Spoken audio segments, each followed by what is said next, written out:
Kita setting dulu. Halo, assalamualaikum warahmatullahi wabarakatuh. Welcome back to my YouTube channel.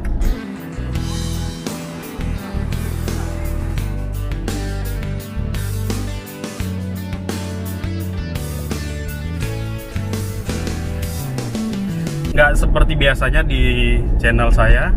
Videonya itu kan biasanya berkenan dengan traveling, kemudian tutorial laundry. Jadi sekarang ada yang sedikit berbeda. Jadi di dalam mobil ini sudah ada teman saya, teman akrab saya nih, teman dari SMA.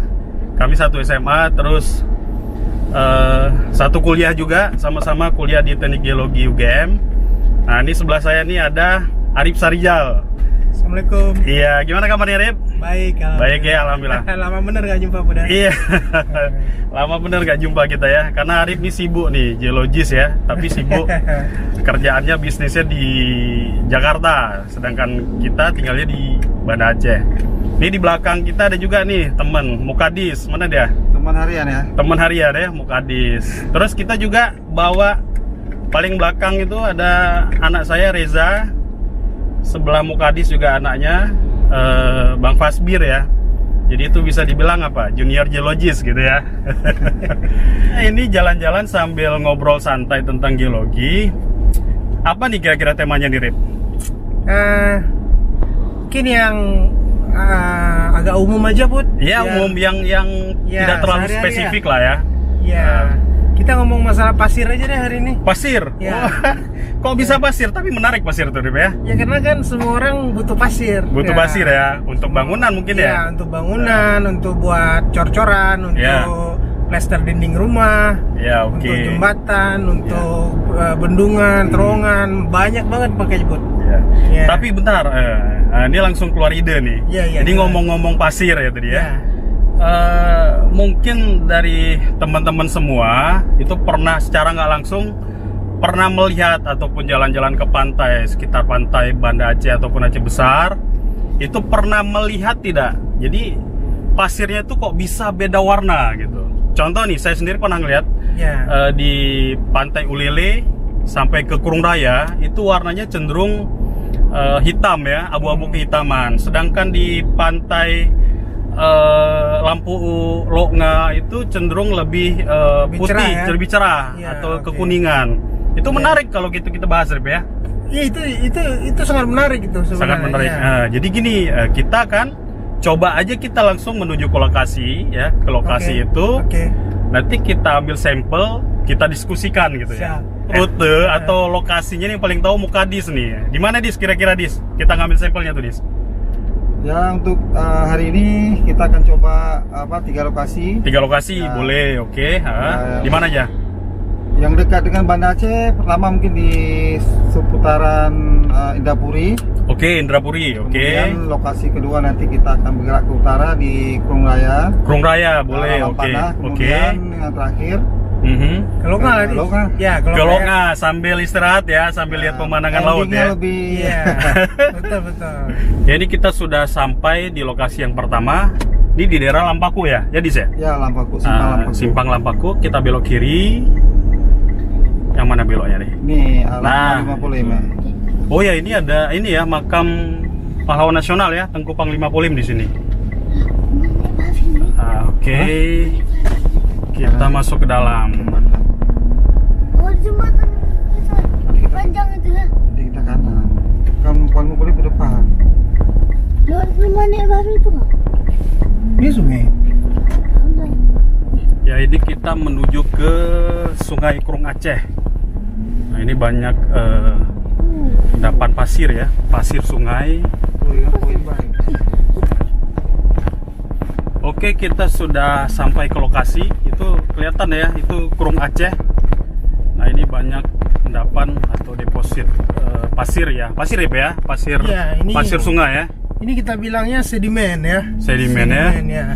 Sedimen itu nanti ada ukuran butir pasir, ada kerakal, ada kerikil, ada bahkan sampai yang paling besar ada bongkah-bongkahan di sini. Bongkah-bongkahan ya. Oke, kita parkir dulu sini ya. Siap. Oke, sini kita ambil sampel nih di sini. Ya. Standar ini ya, lapangan ya, sedang. Ada kopi. Iya. Mana Reza, yuk turun. Ini junior geologis nih. Kita mau ngambil sampel pasir di daerah Lampaku dari Sungai Krung Aceh. Nah ini.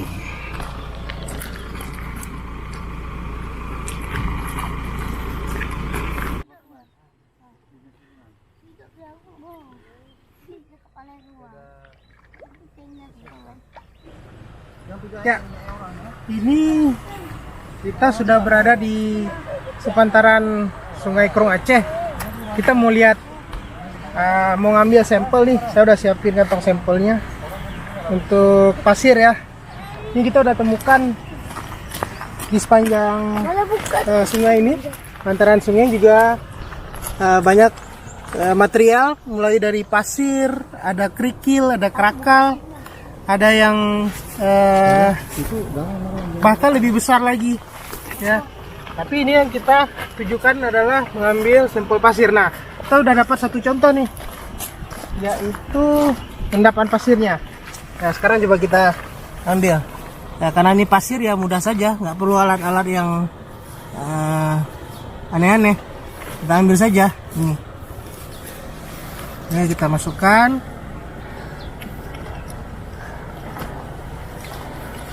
Nanti kita analisa pasirnya, sekalian kita lihat kandungan mineralnya secara megaskopis. Ini beda kekentalannya, apa viskositasnya beda. Karena lebih berlumpur. Secara kasat mata kita bisa langsung lihat ini pasirnya sudah menunjukkan warna yang agak gelap ya, seperti tadi kita diskusikan. Nih, ada gelap. Ukurannya ini relatif pasir halus. Ini kalau di geologi skala Wenmert, ini pasir halus nih antara 1/16 sampai 1/8 mm. Oke, siap. Kita sudah ambil satu sampel. Oke, sekarang kita udah ngambil sampel dari Krung Aceh Lampaku, sekitaran Lampaku. Berikutnya kita ke arah Krung Raya. Ya, kita sudah berada di jalan Blang Bintang Krung Raya. Ini jalan alternatif ya. Ya, Rib, jalan alternatif. Di sini ada jalan tol, Rib ya. Iya, ini baru selesai dibangun. 2020 ini baru selesai dibangun, tapi belum diresmikan pun. Ya, Ini gerbang tolnya ya. Ini gerbang tol segmen Blang Bintang Indrapuri ya. Ya. Hebat nih. Hebat sekali Aceh sekarang sudah ada punya jalan tol ya. Di sebelah sana itu ada kebun kurma ya, Rip ya. Ya, kebun kurma yang dinamakan dengan kebun kurma Berbate. Kebun kurma Lembah Berbate. Ya, Lembah Berbate. Ya. Nah, ini kebun kurmanya. Ini ada kafe juga di sini. Bisa kita lihat nih di kanan kirinya. Dan lumayan tinggi-tinggi juga nih kebun kurmanya. Nah, ini kebun kurma Lembah Berbate. Sekarang kita sudah sampai di daerah Bernut ya, Dis ya? Gampung Bernut, Kecamatan Selimum, Krung Raya lewat dikit gitu ya. Kita coba masuk ke lokasi sungainya. Ini jalannya jalan berbatu. Arif dengan Mukadis sedang melihat-lihat batu. Nah, anak-anak di sini nih. Jernih sekali airnya. Sejuk. Sekarang kita sedang berada di Sungai Bernut, daerah Krung Raya. Tadi kita udah lihat sampel yang di arah Indrapuri. Sekarang kita ke Krung Bernut. Ini kira-kira sejarah hampir 30 km dari lokasi pertama. Kita mau lihat apakah kandungan pasir di sini warnanya lebih cerah atau lebih gelap. Ya, yuk kita cari.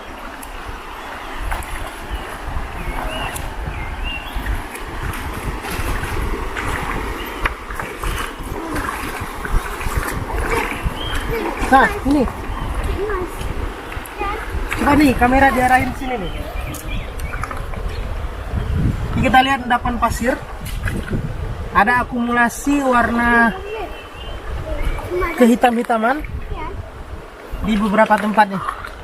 Ya, ini pasir. Nah, kita bisa pastikan bahwa ini adalah kandungan pasir besinya lebih tinggi. Nah, yang hitam-hitam ini adalah besi, ya, pasir besi. Jadi di sini selain daripada material pasir biasa, juga ada kandungan material pasir besi. Jadi ada kandungan logamnya. Nah, sekarang kita ambil sampelnya juga untuk kita bandingkan dengan sampel yang pertama tadi.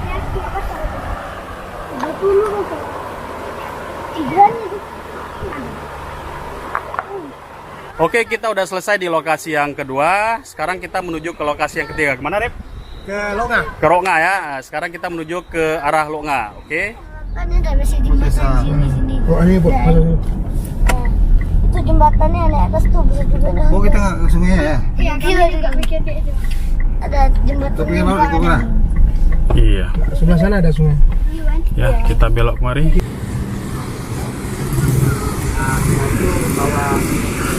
Nah, ini dia Pantai Longa di Kabupaten Aceh Besar. Indah sekali pantainya. Garis pantainya sangat panjang sekali. Salah satu daerah yang paling banyak diminati untuk berwisata.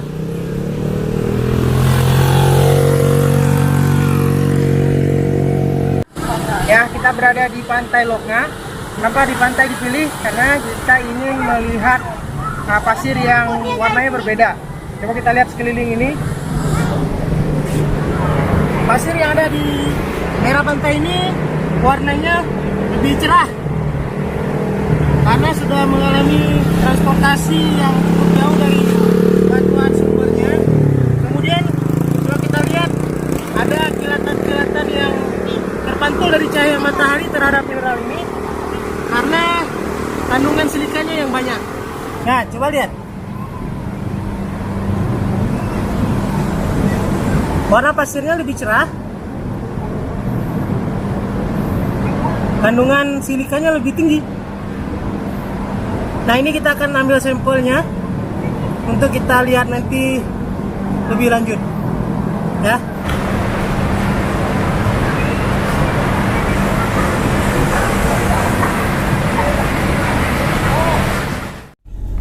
Oke, kita tadi udah ngambil sampel di lokasi yang ketiga. Nah, sekarang kita diskusikan nih, Rip ya. Ya, Bukadis juga ya di belakang ya. Oke. Jadi dari ketiga sampel tadi kan bisa kelihatan tuh warnanya beda-beda tuh, Rip. Iya, Ya, benar. bisa dijelasin nggak, Rip? Kira-kira kenapa tuh? Ya, oke. Ya. Dari sampel pertama dan sampel kedua, kita akan tahu bahwa batuan induk dari pasir itu adalah berasal dari pegunungan api Selawah. Gunung Api Selawah ya. Gunung api Selawah. Oke, Dan gunung api Selawah ini, sebagaimana kita ketahui, magma asalnya itu adalah bersifat andesitik sampai basaltik. Andesitik sampai basaltik. Ya, apalagi itu kan gitu. Iya. Maksudnya itu magma itu ada mulai dari intermediate, artinya antara asam dengan basa. Iya. Nah, pegunungan api Selawah ini lebih bersifat pertengahan sampai ke basa. Ya. Gitu. Jadi Nah, itu yang menghasilkan atau batu pasirnya berwarna lebih gelap ya. lebih gelap karena gelap. ada mineral-mineral bersifat logam di situ. Oke, Ya, betul. atau kita kenal dengan istilah Fe, Ya. Besi ya. besi. Ha. Nah, sebaliknya itu sampel yang ketiga.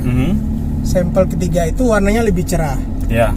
Nah, warna lebih cerah itu dikarenakan kandungan mineral silikon dioksida, Ya. atau lebih dikenal dengan istilah kuarsa, Ya. ya, mengisi butiran-butiran pasir.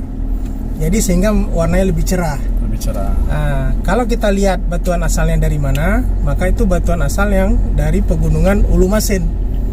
Beda ya. Ya, beda batuan induk. Beda batuan induknya. Ya, karena magma asalnya itu dari magma yang bersifat granitik, atau bersifat asam gitu. Kandungan asamnya lebih tinggi. Jadi bisa disimpulkan secara awam perbedaan warna dari batu pasir itu karena adanya perbedaan batuan induknya. Batuan induk dan kandungan mineralnya. Batuan induk dan kandungan mineralnya. Oke. Nah, ini ada pertanyaan lagi nih ya. Pertanyaan. Dari ketiga sampel pasir tadi, kira-kira yang paling baik, paling bagus untuk dijadikan bahan bangunan, misalnya seperti plester rumah ya atau dinding, itu yang mana itu? Oke, dari semua banyak faktor ya, banyak parameter. Parameter yang paling mudah kita menilainya itu adalah dari warna tadi, Bang Putra. Warnanya, semakin cerah itu menunjukkan kehadiran mineral kuarsa semakin banyak. Semakin banyak. Sifat dari mineral kuarsa ini adalah dia resisten terhadap sesuatu yang mengganggunya gitu. Oke. Ya, misalnya ada proses pelapukan, proses erosi, proses penghancuran mineral-mineral yang lainnya. Dia cukup resisten dan cukup kuat. Jadi kita pilih pasir adalah pasir yang banyak mineral kuarsanya. Banyak mineral kuarsa ya. Ditandai dengan warna yang lebih cerah. Lebih cerah. Ya, dari banyak faktor yang lain ya. Kita nggak diskusikan di sini. Ya, jadi kalau kita mau lihat pasir mana yang cocok untuk bangunan, cari aja yang lebih cerah. Nah, bukan berarti yang nggak cerah itu nggak bagus, nggak. Tapi yang banyak mineral kuarsanya. Supaya ketika kita plaster rumah, kita ngecor lantai atau menyemen sesuatu, itu butiran mineral kuarsa punya daya ikat dan daya dukung yang sifatnya lebih resisten terhadap gangguan dari faktor-faktor eksternalnya. Oke, pertanyaan selanjutnya nih. Kenapa pasir yang mengandung besi ataupun yang terendapkan di laut itu nggak bagus untuk dijadikan sebagai bahan bangunan atau bahan plester semen gitu? Oh iya, oke. Kita tahu bahwa air laut ya ataupun pasir yang terendapkan di laut itu banyak mengandung garam. Garam ya. Jadi salinitas ya. Salinitasnya tinggi. Nah, kalau salinitas tinggi, maka dia akan mudah mengalami sifat yang dinamakan korosi. Ya, atau sering kita bilang berkarat. Nah, kalau mudah korosi, maka hubungan pasir dan nanti dalam bangunan ada semen, ada pasir, ada air, dia mudah mengalami perenggangan. Jadi bersifat korosif lah. Dan mungkin keropos kali ya. Cepat keropos ya semennya tuh ya. Ya, lebih cepat keropos. Sehingga kuat tekan dari beton ataupun semen nanti yang sudah dihasilkan menjadi lemah. Lebih lemah ya. Lebih lemah ataupun daya dukungnya itu menjadi kurang gitu. Kalau pasir besi tadi? Nah, pasir besi tadi kan dia banyak mengandung mineral besi ya. Nah, kegunaannya justru untuk membuat besi lebih baik. Membuat besi ya, bukan untuk sebagai bahan campuran plester semen ya. Plester semen bukan. Iya.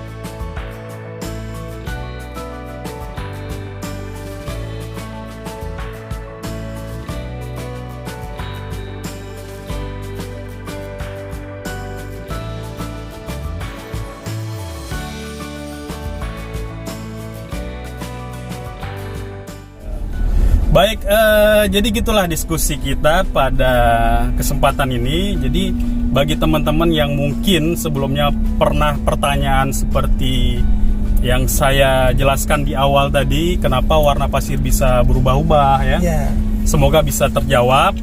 Dan diskusi ini nggak cuma sampai di sini aja gitu ya. Jadi bagi yang punya pertanyaan atau komentar atau request, kira-kira apa nih yang mau kami bahas lagi, silakan ditulis di kolom komentar. Insya Allah nanti kita bahas lagi ya, Rip ya. Sama Mukadis juga di belakang ya. Ya, bagi yang belum subscribe, like dan komen, silahkan subscribe. Semoga vlog ini bermanfaat. nantikan vlog saya selanjutnya. Wassalamualaikum warahmatullahi wabarakatuh. Terima kasih. Ciao.